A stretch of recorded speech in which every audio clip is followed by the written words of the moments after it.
श्रीमद् भागवत गीता में भगवान कृष्ण के उन उपदेशों का वर्णन है जो उन्होंने महाभारत युद्ध के दौरान अर्जुन को दिए थे। श्री कृष्ण के उपदेश मनुष्य को कर्म व धर्म के सच्चे ज्ञान से अवगत कराते हैं। गीता सबसे प्रभावशाली ग्रंथ है। भगवद गीता को भगवान का गीत कहा जाता है। भागवत गीता के अनमोल वचन मनुष्य को जीवन जीने की सही राह दिखाते हैं। गीता जीवन में धर्म, कर्म और प्रेम का पाठ पढ़ाती है। गीता संपूर्ण जीवन दर्शन है और इसका अनुसरण करने वाला व्यक्ति जीवन में कभी निराश नहीं होता है। प्रिय मित्रों, भगवत गीता के कुल 18 अध्याय और 700 श्लोक हैं और यह संस्कृत भाषा में परमात्मा द्वारा दी गई थी। समय के साथ संस्कृत भाषा रोजमर्रा की जिंदगी से निकल गई और यह ज्ञान मनुष्य से दूर हो गया। समय समय पर श्रीमद् भगवद गीता का साधारण अक्षरों में अनुवाद किया गया। इसी प्रयास को आगे बढ़ाते हुए मैं यहाँ गीता का संपूर्ण सार को एक आसान रूप में प्रस्तुत कर रहा हूँ। ये ज्ञान परमात्मा ने भगवान कृष्ण के द्वारा सबसे बड़े धर्मयुद्ध महाभारत की रणभूमि कुरुक्षेत्र में अर्जुन को 5000 साल पहले दिया। ये वो वक्त था जब धर्म का बार बार उल्लंघन हुआ, परमात्मा का डर मनुष्य से निकल गया, लालच की होड़ में भाई ने भाई को मारने की कोशिश की और यही नहीं, एक ब्याहता को भरी सभा में अपने बड़ों के सामने अपमानित किया गया। इससे पहले कि मनुष्य जाति धर्म युग से निकलकर पूर्ण रूप से कलयुग में जाति युद्ध की रणभूमि में युद्ध से कुछ पहले परमात्मा ने भागवत गीता भगवान कृष्ण के द्वारा मनुष्य जाति के कल्याण के लिए दी। गीता परमात्मा द्वारा दी गई ग्रंथ है जो किसी एक धर्म के लिए नहीं बल्कि पूरी मनुष्य जाति के लिए है, पूरी इंसानियत के लिए है, सब आत्माओं के लिए है।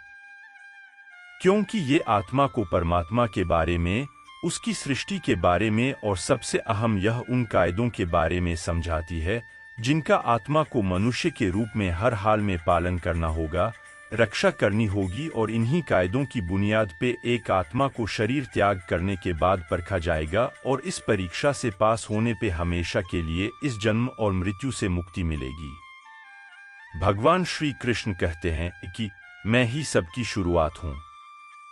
मैं शुरू से भी पहले था और सब खत्म होने के बाद भी रहूंगा।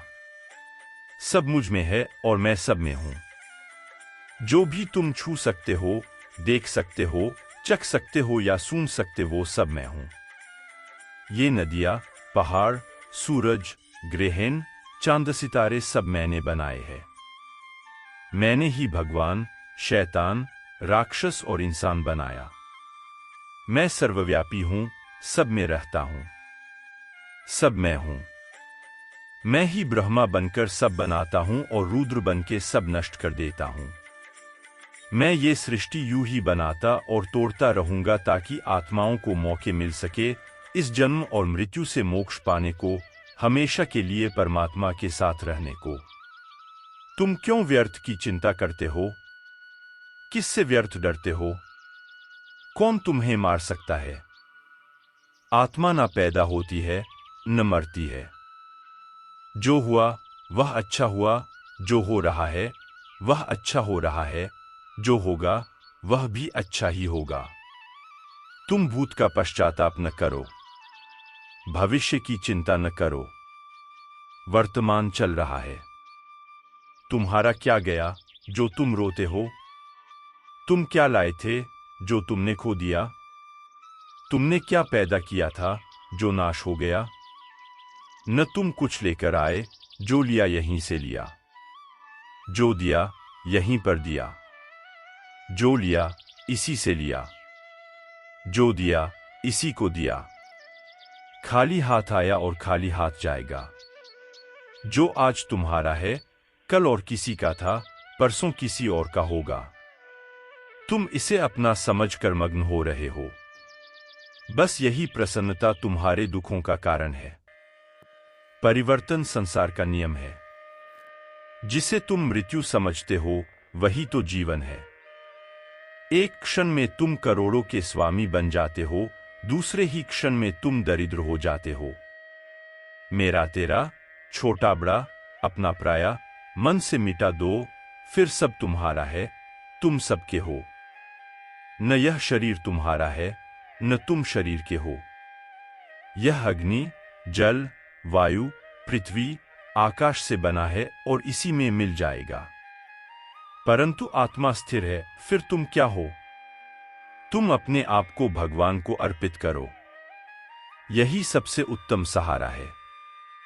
जो इसके सहारे को जानता है वह भय, चिंता, शोक से सर्वदा मुक्त है। जो कुछ भी तू करता है उसे भगवान को अर्पण करता चल। ऐसा करने से सदा जीवन मुक्त का आनंद अनुभव करेगा। भगवद गीता में लिखा है, सबसे बड़ी परीक्षा के लिए परमात्मा ने प्रकृति का निर्माण 5 तत्व हवा, अग्नि, जल, पृथ्वी और ईथर से किया, जिन्हें हम छू के, चख के, सूंघ के और देख के हम समझ सकते हैं। पर खुद परमात्मा इन 5 इंद्रियों के समझ से बाहर है। उन्हें आत्मा इन इंद्रियों से नहीं जान सकती। आत्मा 5 इंद्रियों के साथ वैसे ही है जैसे एक लोहे का रोबोट, जिसे अपने बनाने वाले का कोई पता नहीं। अर्जुन को भी परमात्मा का विराट रूप देखने के लिए भगवान कृष्ण ने दिव्य नेत्र दिए। भगवद गीता समझाती है कि आत्मा अजन्मी है। इसे कोई मार नहीं सकता, कोई जला नहीं सकता, डूबा नहीं सकता, काट नहीं सकता। लेकिन आत्मा को परमात्मा के साथ हमेशा रहने के लिए ये परीक्षा रूपी जीवन में बैठना ही पड़ेगा। इस परीक्षा के लिए परमात्मा से बिछड़ के आत्मा को पृथ्वी पे किसी न किसी रूप में जन्म लेना पड़ता है और 88 करोड़ योनियों को जीने और भोगने के बाद एक आत्मा को मनुष्य का शरीर और दिमाग मिलता है।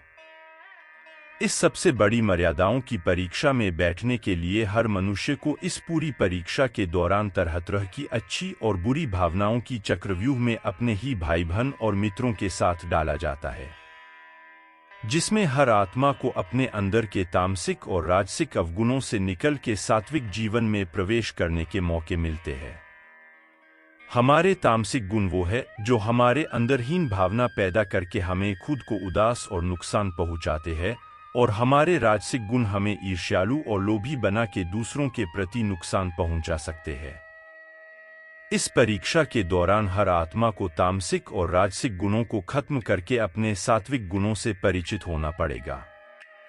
सात्विक गुण वो हैं जो आत्मा को अपने आसपास की हर चीज से जोड़े और उन्हें प्यार करना सिखाते हैं। परीक्षा के दौरान हर आत्मा को जीवन के चारों स्तंभ धर्म, अर्थ, काम और मोक्ष का ज्ञान पाके ही मुक्ति मिलती है। यही वो द्वार है जिन्हें समझकर ही आत्मा परमात्मा को समझ सकती है। पहला द्वार धर्म का है और शेर इसका प्रतीक है। धर्म वही है जो गीता में लिखा हुआ है। धर्म वही है जो धारण किया हुआ है, जिसे आपका दिल मानता है। जैसे झूठ नहीं बोलना, चोरी नहीं करना, भगवान का निरादर नहीं करना, दूसरों को नुकसान नहीं देना, यही सब धर्म है। और हर आत्मा को अपने जीवन काल में हर समय धर्म का पालन करना होगा और उसकी रक्षा करनी होगी। दूसरा द्वार अर्थ का है और घोड़ा इसका प्रतीक है। हर आत्मा अपने हर जीवन काल में अपने पृथ्वी पे होने का अर्थ या मूल कारण समझेगी। इस जिंदगी में भोगने वाली चीजें और रिश्तों का आनंद लेगी। अच्छा बेटा और अच्छी बेटी, अच्छा भाई या अच्छी बहन, अच्छा पति या अच्छी पत्नी बन के हर दुनियावी रिश्ते पर खरी उतरेगी और इस परीक्षा को पास करेगी। तीसरा द्वार काम का है। भगवद गीता समझती है कि हर मनुष्य के अंदर काम, क्रोध, लोभ, मोह, अहंकार और ईर्ष्या जैसी 6 भावनाएं हमें अपने और दूसरों के प्रति नुकसान पहुंचा सकती है। इन भावनाओं को हर मनुष्य को हमेशा अपने नियंत्रण में रखना होगा, क्योंकि इनके बहाव में किया हुआ कोई भी काम हमारे जीवन भर की परेशानी का कारण बन सकता है और एक आत्मा संतोष और सादगी से इन भावनाओं पर हमेशा के लिए विजय पा सकती है। चौथा स्तंभ मोक्ष का है और हाथी इसका प्रतीक है। इस परीक्षा रूपी जीवन में हर मनुष्य हर समय कुछ इच्छाएं रखता है। कुछ इच्छाएं एक ही जन्मकाल में पूरी हो जाती है। पर कुछ अधूरी रह जाती हैं और उनके पूरा होने के लिए आत्मा को वापस पृथ्वी पर आना पड़ता है। भगवद गीता समझाती है कि हमारी इच्छाएं ही मूल कारण है हमारे पृथ्वी पर वापस आने का, और अगर हम कोई भी इच्छा न रखें तो हम इस जीवन और मृत्यु से मुक्त हो सकते हैं। ये द्वार माफी का भी है। जिन्होंने आपके साथ बुरा किया उनको माफ करके, और जिनसे आपने बुरा किया उनसे माफी मांग के मुक्ति पाई जा सकती है। जब तक आत्माएं इन चारों दरवाजों धर्म, अर्थ, काम और मोक्ष को समझ नहीं लेती, तब तक इस आत्मा को बार बार मनुष्य के रूप में आना ही पड़ेगा। परीक्षा का समय खत्म होते ही आत्मा शरीर और अन्य सब वस्तुओं का त्याग कर देती है। जो भी संसार में रहकर बनाया वो अब किसी और होगा, और आत्मा अपने कर्मों के फैसले के लिए चली जाती है। आत्मा के अच्छे बुरे कर्मों का हिसाब होता है। अपने अच्छे कर्मों के लिए आत्मा कुछ वक्त के लिए स्वर्ग और दुष्कर्मों के लिए नरक चली जाती है। नरक में आत्मा को अपने पापों के अनुकूल सजाएं मिलती हैं, पर सजा खत्म होने के बाद आत्मा को फिर से एक नया शरीर और नया दिमाग मिलता है इस परीक्षा में फिर से बैठने के लिए, और हर परीक्षा में वही सब फिर दोहराया जाएगा। जिंदगी के चार स्तंभ धर्म, अर्थ, काम और मोक्ष को समझने के लिए हर जन्म में अपने कई जन्मों के कर्मों के हिसाब से हर आत्मा को कभी अच्छे तो कभी बुरे हालातों से जाना पड़ता है। लेकिन जब तक आत्मा परमात्मा के साथ योग को नहीं समझ लेती तब तक वो मुक्ति नहीं पा सकती। गीता समझाती है कि मनुष्य अपने शरीर, दिमाग या दिल से भगवान को पा सकता है। शरीर द्वारा किए कर्मों के माध्यम से परमात्मा को पाने को कर्म योग कहते हैं। ऐसे कर्म जो परमात्मा की इच्छा से हो और दूसरों के कल्याण के लिए हो। वाल्मीकि ने रामायण लिख के, श्रवण ने अपने माता पिता की सेवा और उन्हें चारधाम की यात्रा कराकर अपने कर्मों द्वारा परमात्मा को पाया।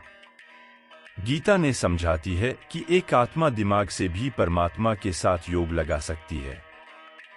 इसे राजयोग कहते हैं, क्योंकि दिमाग या मस्तिष्क सब इंद्रियों का राजा है। एक मनुष्य अपनी आस्था, श्वास प्रणाली, अभ्यास, साधना और तपस्या से परमात्मा को इस योग के रास्ते पा लेता है। इस योग को समझने के लिए हमें अपने अंदर की शक्ति यानी चक्र और कुंडलिनी को समझना पड़ेगा। आत्मा मस्तिष्क से ध्यान लगाकर परमात्मा के साथ योग लगा सकती है। परमात्मा भगवद गीता में कहते हैं कि अगर किसी आत्मा को धर्म ना भी समझ आए, योग न भी समझ आए, पर अगर वो मेरी शरण में आ जाए तो मैं उसके सारे पाप माफ कर देता हूँ। परमात्मा को ऐसी दिल की गहराइयों से पुकार के पाने को भक्ति योग कहते हैं। चैतन्य महाप्रभु, मीराबाई और भगवान हनुमान इस योग के सबसे बड़े उदाहरण हैं। लेकिन कभी आत्मा अपने होने का बावजूद भी मूल कारण भूल के धर्म का उल्लंघन करे या पाप के रास्ते पर निकल जाए तो उसे ठीक करने के लिए परमात्मा को खुद किसी रूप में पृथ्वी पे जन्म लेते हैं। मनुष्य उसकी भीतरी मन की उठापटक को शांत करके उसे सफल जीवन व्यतीत करने में सहायता करते हैं। ये अनमोल बातें। मानव शरीर अस्थाई और आत्मा स्थायी है। गीता के ये श्लोक में भगवान श्री कृष्ण ने मनुष्य के शरीर को एक कपड़े का टुकड़ा बताया है, अर्थात एक ऐसा कपड़ा जिसे आत्मा हर जन्म में बदलती है।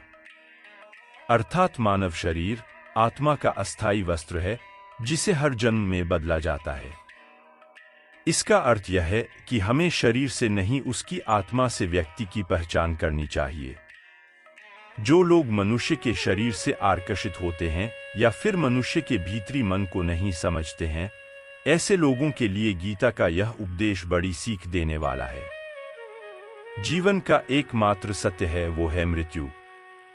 गीता में श्री कृष्ण ने कहा है कि हर इंसान के धारा जन्म मरण के चक्र को जान लेना बेहद आवश्यक है, क्योंकि मनुष्य के जीवन का मात्र एक ही सत्य है, वो है मृत्यु। क्योंकि जिस इंसान ने इस दुनिया में जन्म लिया है उसे एक दिन इस संसार को छोड़कर जाना ही पड़ता है, और यही इस दुनिया का अटल सत्य है। लेकिन इस बात से भी नहीं नकारा जा सकता है कि हर इंसान अपनी मौत से भयभीत रहता है। अर्थात मनुष्य के जीवन की अटल सच्चाई से भयभीत होना इंसान की वर्तमान खुशियों को भी खराब कर देता है। इसलिए किसी भी तरह का डर नहीं रखना चाहिए। गुस्से पर काबू करना चाहिए, क्योंकि क्रोध से व्यक्ति का नाश हो जाता है। भगवान श्री कृष्ण ने गीता के उपदेश में कहा है कि क्रोध से भ्रम पैदा होता है और भ्रम से बुद्धि का विनाश होता है। वहीं जब बुद्धि काम नहीं करती है तब तर्क नष्ट हो जाता है और व्यक्ति का नाश हो जाता है।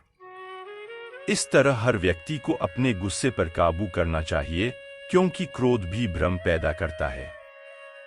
इंसान गुस्से में कई बार ऐसे काम करते हैं जिससे उन्हें काफी हानि पहुंचती है। वहीं अगर क्रोध पर काबू नहीं किया गया तो इंसान कई गलत कदम उठा लेता है। वहीं जब क्रोध की भावना इंसान के मन में पैदा होती है तो हमारा मस्तिष्क भी सही और गलत के बीच अंतर करना छोड़ देता है। इसलिए इंसान को हमेशा क्रोध के हालातों से बचकर हमेशा शांत रहना चाहिए, क्योंकि गुस्से में लिया गया फैसला इंसान को गहरी क्षति पहुंचाता है। व्यक्ति अपने कर्मों को नहीं छोड़ सकता है। श्री कृष्ण ने गीता में बताया है कि कोई भी व्यक्ति अपने कर्म को नहीं छोड़ सकता है। अर्थात जो साधारण समझ के लोग कर्म में लगे रहते हैं, उन्हें उस मार्ग से हटाना ठीक नहीं है, क्योंकि वे ज्ञानवादी नहीं बन सकते। वहीं अगर उनका कर्म भी छूट गया तो वे दोनों तरफ से भटक जाएंगे और प्रकृति व्यक्ति को कर्म करने के लिए बाध्य करती है। जो व्यक्ति कर्म से बचना चाहता है वह ऊपर से तो कर्म छोड़ देता है, लेकिन मन ही मन उसमें डूबा रहता है।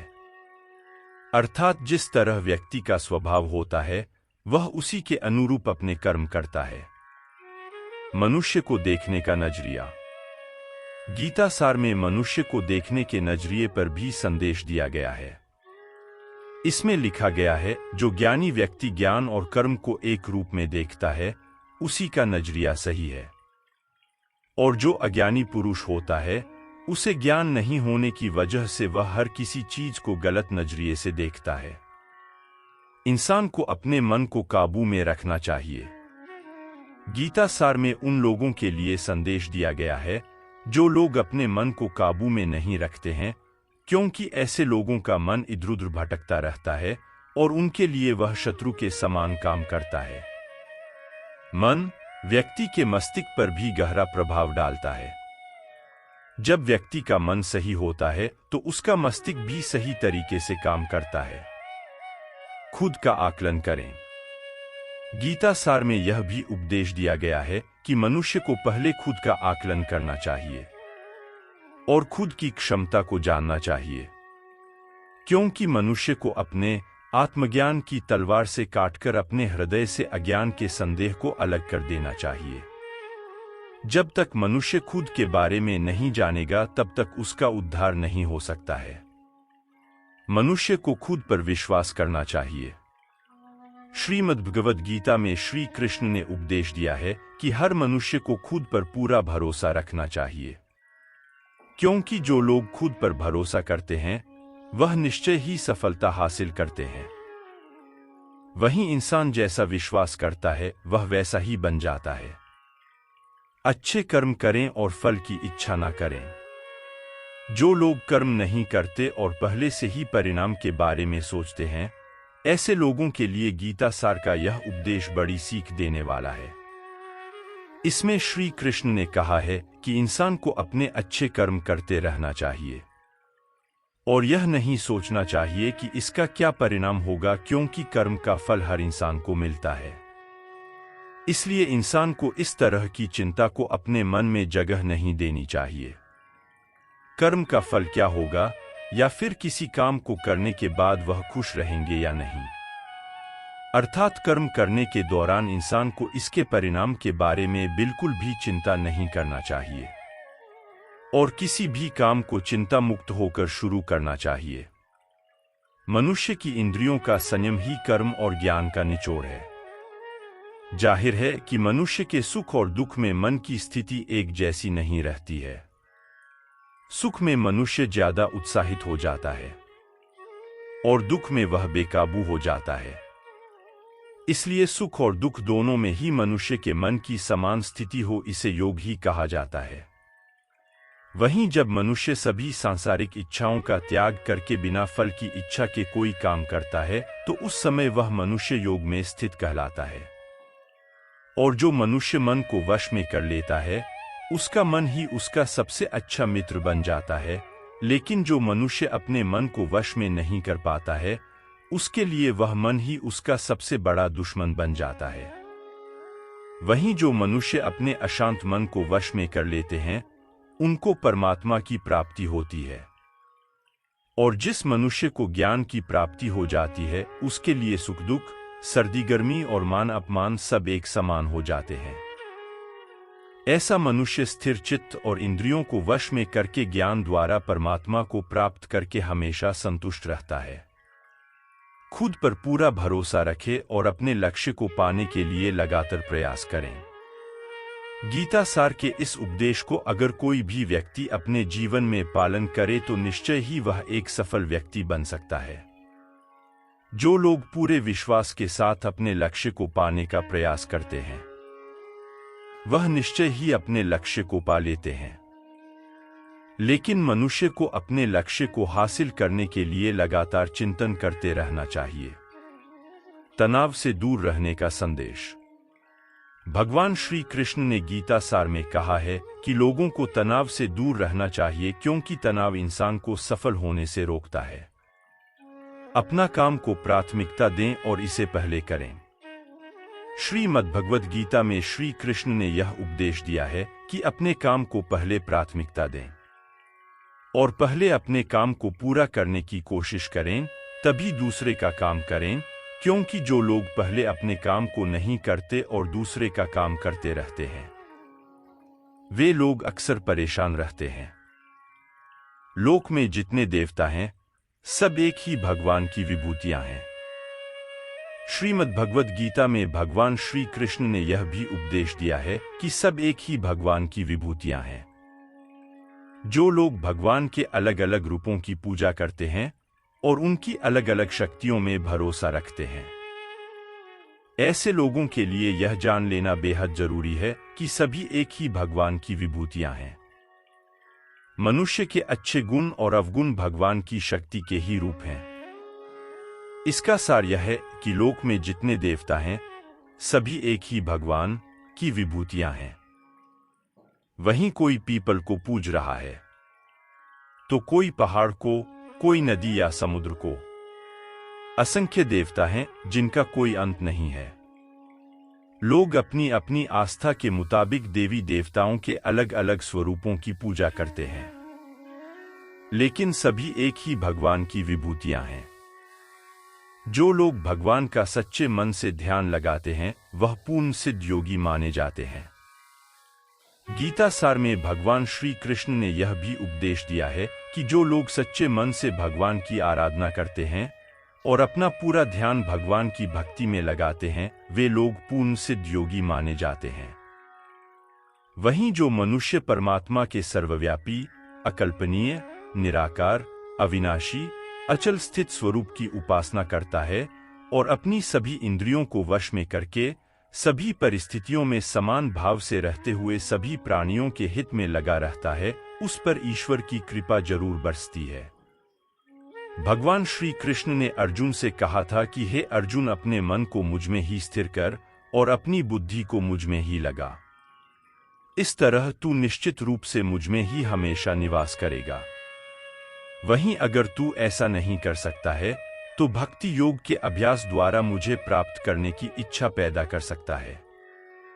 इस तरह तू मेरे लिए कर्मों को करता हुआ मेरी प्राप्ति रूपी परम सिद्धि को प्राप्त करेगा। अपने काम को मन लगाकर करें और अपने काम में खुशी खोजें। जो लोग अपने काम को मन लगाकर करते हैं और अपने काम में खुशी ढूंढ लेते हैं वे लोग निश्चित ही सफलता प्राप्त करते हैं। वहीं दूसरी तरफ कई लोग ऐसे भी होते हैं जो किसी काम को बोझिल समझकर उस काम को सिर्फ निपटाने की कोशिश करते हैं। ऐसे लोग किसी काम को भंग से नहीं कर पाते हैं और अपने जीवन में पीछे रह जाते हैं। किसी भी तरह की अधिकता इंसान के लिए बन सकती है बड़ा खतरा। गीता सार में श्री कृष्ण ने यह बात कही है कि इंसान के लिए किसी भी तरह की अधिकता घातक साबित हो सकती है। जिस तरह संबंधों में कड़वाहट हो या फिर मधुरता, खुशी हो या गम, हमें कभी भी अति नहीं करनी चाहिए। जीवन में संतुलन बनाए रखना बहुत जरूरी है। जब तक मनुष्य के जीवन में संतुलन नहीं रहेगा, वह सुख से अपना जीवन व्यतीत नहीं कर सकेगा। अर्थात मनुष्य को जरूरत से ज्यादा कोई भी चीज करने से बचना चाहिए और अपनी जिंदगी में संतुलन बनाकर रखना चाहिए। स्वार्थी नहीं बने। श्री कृष्ण ने गीता सार में उन लोगों के लिए इस उपदेश के माध्यम से बड़ी सीख दी है। जो लोग दूसरी की भलाई पर ध्यान नहीं देते और सिर्फ अपना मतलब साधने में लगे रहते हैं, उन लोगों का कभी भला नहीं होता। इंसान का स्वार्थ उसे अन्य लोगों से दूर ले जाकर नकारात्मक हालातों की तरफ धकेलता है, जिसके चलते व्यक्ति अकेला रह जाता है। वहीं गीता में यह भी कहा गया है कि स्वार्थ शीशे में फैली धूल की तरह है, जिसकी वजह से व्यक्ति अपना प्रतिबिंब ही नहीं देख पाता।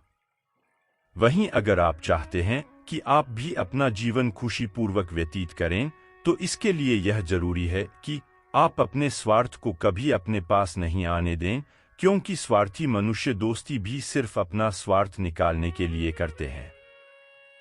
ईश्वर हमेशा मनुष्य का साथ देता है। आपने अक्सर यह सुना होगा कि जिसका कोई नहीं होता उसका भगवान होता है। गीता सार में भी यह कहा भी गया है कि ईश्वर हमेशा मनुष्यों का साथ देता है। वहीं जब व्यक्ति इस प्रभावशाली सत्य को मान लेता है, तो उसका जीवन पूरी तरह बदल जाता है। सृष्टि निर्माता ईश्वर ही है जो संपूर्ण जगत को चला रहा है। वहीं इंसान तो बस ईश्वर की हाथ की एक कठपुतली है। इसलिए इंसान को कभी अपने भविष्य या फिर अतीत की चिंता नहीं करनी चाहिए, क्योंकि हर विकट परिस्थिति में ईश्वर इंसान का साथ देता है और उसे मुश्किल से बाहर निकालता है। इसलिए हम सभी को ईश्वर पर भरोसा रखना चाहिए। संदेह की आदत इंसान के दुख का कारण बनती है। जिन लोगों में शक या संदेह की आदत होती है, या फिर जो लोग जरूरत से ज्यादा शक करते हैं, ऐसे लोगों के लिए श्री कृष्ण ने गीता में कहा है कि पूर्ण सत्य की खोज या फिर संदेह की आदत इंसान के दुख का कारण बनती है, क्योंकि शक करना एक ऐसी आदत है जो कि मजबूत से मजबूत रिश्ते को भी खोखला कर देती है। वहीं जिज्ञासा होना भी लाजमी है, लेकिन पूरी तरह सत्य की खोज या फिर संदेह ही इंसान के दुख का कारण बनती है, और शक करने वाले इंसान बाद में इसका पश्चाताप करते हैं। भगवान श्री कृष्ण के द्वारा श्रीमद्भगवद गीता में जो भी उपदेश दिए हैं, अगर इन उपदेशों को लोग अपने जीवन में उतार लें तो वे निश्चित ही अपने जीवन में सफल हो सकते हैं। गीता सार के ये उपदेश वाकई एक सफल जीवन के निर्माण करने में अपनी अहम भूमिका निभाते हैं।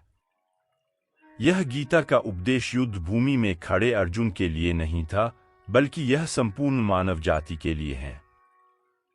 और यह उपदेश एक तरीके से लोगों के जीवन में सफलता पाने के लिए अचूक मंत्र भी है।